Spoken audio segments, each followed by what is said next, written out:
So, you said you'd been around white people because your grandma was white, but obviously living in a white house, you talked about before the kinship, like it was a culture difference, right? So, how did your parents bring culture or allow it to be in your home? You said like with the food and stuff, but was there anything else that they did? I just feel like they allowed us to be us. Mm-hmm. I don't know if that's technically culture, but they didn't. I feel like it is because they didn't try to change us to fit in with their normal, if that makes sense. We live in a predominantly white area, going to a predominantly white school. Um, and they never really tried to change like how we spoke or how we if we wore like afros, they weren't like, oh, that's not professional, that's not neat or anything like that. Like my hair's blue right now. They always they never talked down about how we wanted to represent ourselves. They, as long as we were representing ourselves as respectable young women, they were okay. Yeah. Did they have any other black people in your life? Or is it just you're now just with all white people?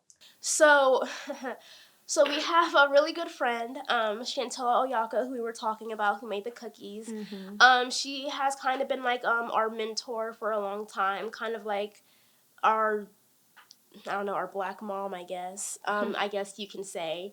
And she definitely made sure that we didn't lose um, our blackness, if that makes sense. So obviously cooking is very different.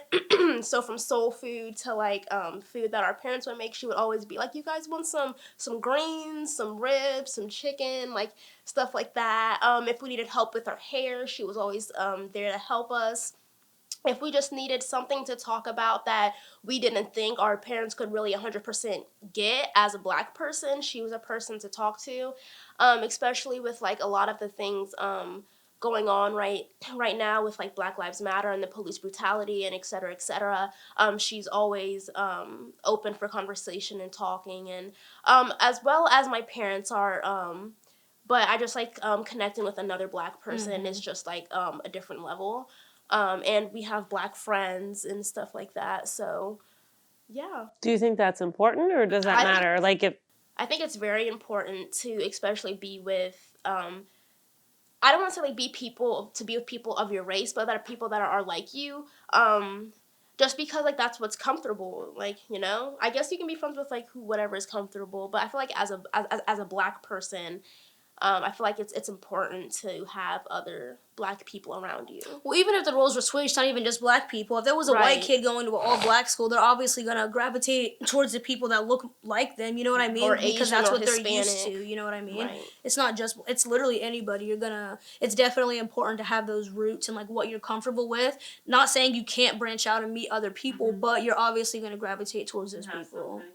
Right.